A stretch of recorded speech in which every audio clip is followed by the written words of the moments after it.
Greetings, my fellow night dwellers. This is the last video of our Configuring Scrivener for NaNoWriMo series, and one of my favorites, tips and tricks that make writing easier and more efficient. Okay, so some are just for fun, because writing should be an enjoyable torture. First off, since a lot of us are doing NaNoWriMo, let's get our word count up there. Go to Project and Show Project Targets. You'll get this little pop-up, which has manuscript target and session target. To set your manuscript target, and we're going to go with the NaNoWriMo 50,000, click on the 0 and then it'll allow you to edit the number. We can do the same for our session target, 1,667. Now there are options for this as well. We can set a deadline. Let's go ahead and set it up for December 1st, 2019. You can also set your session target options. I like to reset my count at 12:01 a.m. Also, I like to get target notifications. This is just a little ping that lets you know whenever you've reached your word count for the day. You can keep writing over that word count. That's not a problem. It's just nice to know, hey, I made it to the 1,666 words for the day. I like to put this off to the side so that it doesn't interrupt my flow. One of my absolute favorite things for Scrivener, and the initial reason I bought it, is snapshots. So let's go into one of our scenes. I'm going to go into Act 1, Normal Life. Over in the inspector, there's a little camera. Click on that. And this is our snapshots area. A snapshot is a record of the text that is currently in the scene you're selected on. To add a snapshot, press the little plus button. You'll notice that the text will automatically go down here below so that you have a preview. And if the text was longer than this preview area, you can actually scroll through it. So let's add a little bit more text so that we can see how rollbacks work and comparing. Okay, another thing we're going to do is we're going to add a status. In the lower right hand corner of your inspector, it says No Status. Click on the little arrows, and we're going to do First Draft. So check this out. Whenever we do another snapshot, pressing the little plus button, it'll say Untitled, but it'll also say First Draft. So we have an idea of where we were when the snapshot was taken. You can also name your snapshots. Click on the snapshot and click on the text once more. Another thing we can do is roll back to a previous snapshot. So I'm going to go to Original Text and press the Rollback button. It will automatically ask if I want to take a snapshot of the current version. Usually you're going to want to say yes. Now here's another really cool thing we can do within the snapshot section. With original text selected, let's select one of our other snapshots. And then press Compare. In the preview window, it will show you the difference between the two. Let's go ahead and add a little bit more and delete some so we can see this in full action. Let's take another snapshot. Click on Original Text and our most recent snapshot and press Compare. Here you can see the difference. Okay, what else do we have here?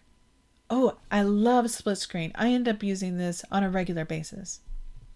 In the upper right hand corner of your editor is a little screen that's split in two. Click on that. Now you have two screens to compare to. If you click on the title of the second screen, we can go into our character folder and press Protagonist. Now we have our protagonist on the right hand side, while the document we are writing in is on the left hand side. This is really useful whenever you're trying to remember a character's description, or you can bring up your research and put it right next to it, a place, so you can make sure that it's consistent across your entire novel or series. To go back to a full screen, click the screen button in the upper right hand corner of the editor you want to stay. So in this case, I'm going to click on the screen button of Normal Life. If you don't like these side by side, you can also split the screen top to bottom. If you go back up to the upper right hand corner of the editor and hold down the Option key, you'll see the icon turns to two horizontal screens instead of two vertical. While holding down the Option key, click. And now you have a split screen, top and bottom. After clicking on the title, you can put in any document from your binder. If you don't like the split screen, there's also an option to have a quick reference floating panel. So let's go to our settings sketch here. And up in the toolbar, there's a little pencil over the screen. Click on that. Now we have our settings sketch as a floating panel that we can use for reference. We can go back to our normal life, click on the screen, go back to the full view. I'm going to close out this hovering reference panel just because I normally don't do that, and for me this is distracting. Okay, what else can we do? We can also go into a full screen typing mode. In your editor, have the file that you want to go full screen. Then go up to the upper left-hand corner of your toolbar and click this screen with the two triangles in the corners. Now you're in the full screen option. It lets you know that the typewriter scrolling is enabled. You can turn that on or off as you please. If you could press OK and go, oops, I didn't mean to do that, no problem. Down here, there's a little typewriter option.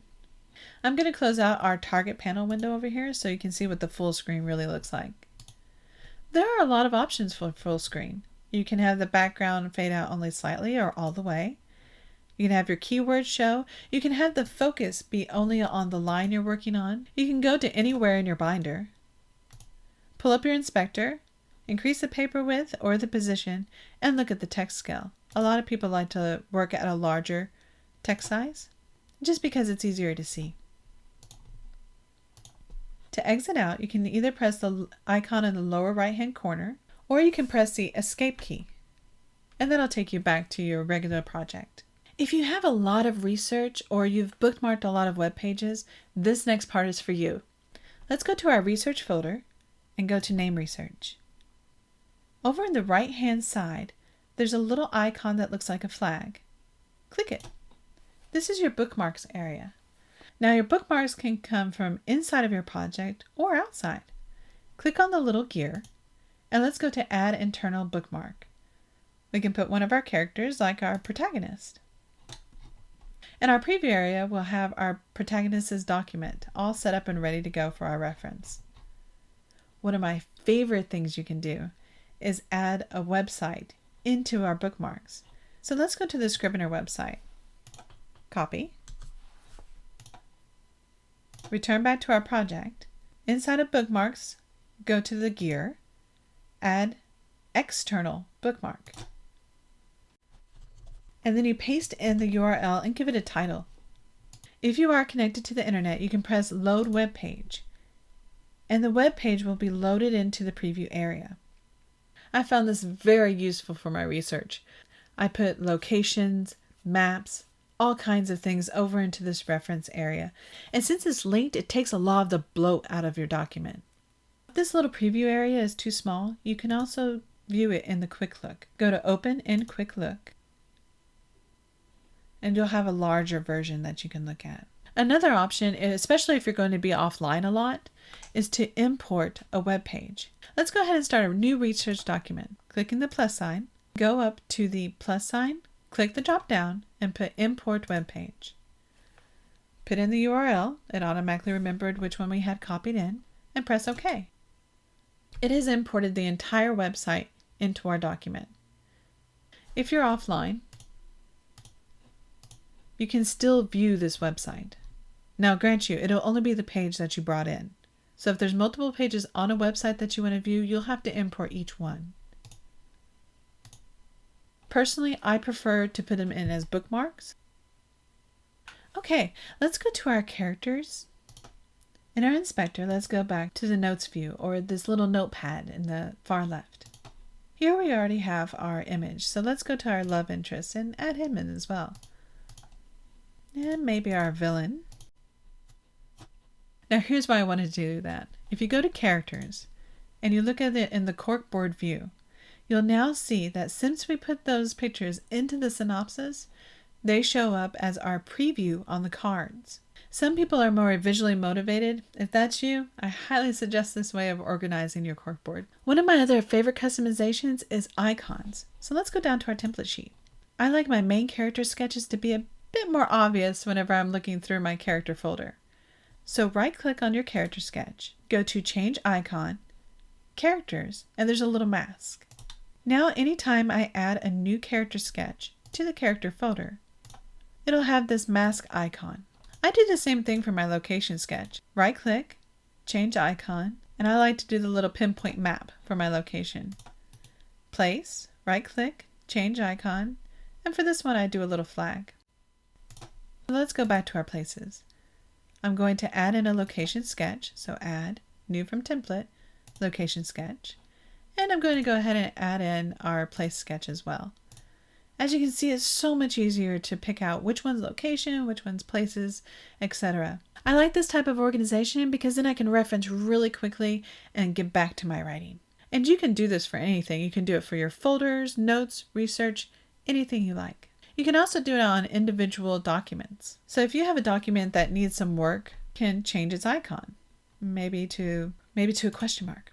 So for NaNoWriMo, we really want to focus on writing. But after you're done, here's a couple more tips and tricks. Let's go back to our manuscript and go to the timeline view. You'll see the label option. I like to see the pacing of my story through labels. So I'll put a red label for action. I'll put a green label for calm and easy. And I put a blue label for character development.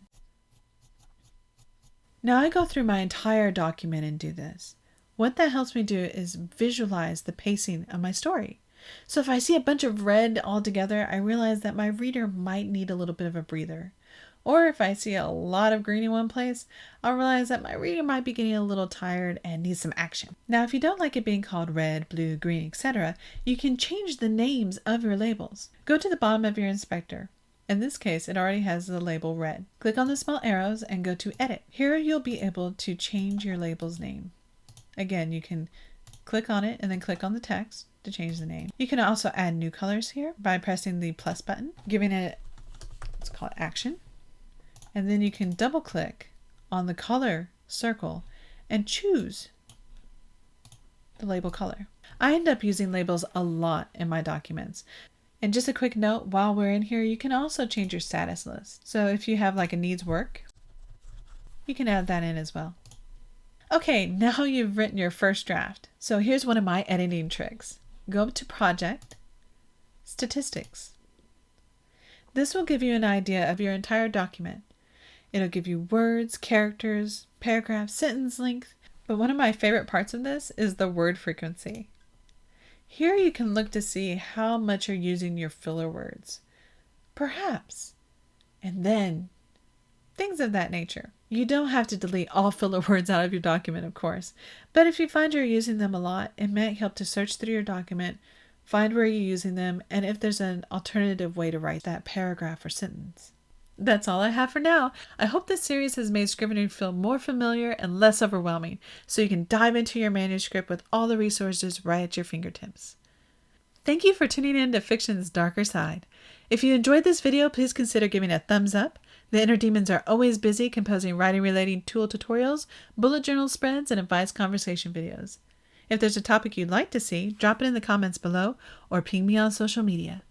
Until next time, happy writing. May your manuscript be epic, and for those doing NaNoWriMo, good luck. I know you got this.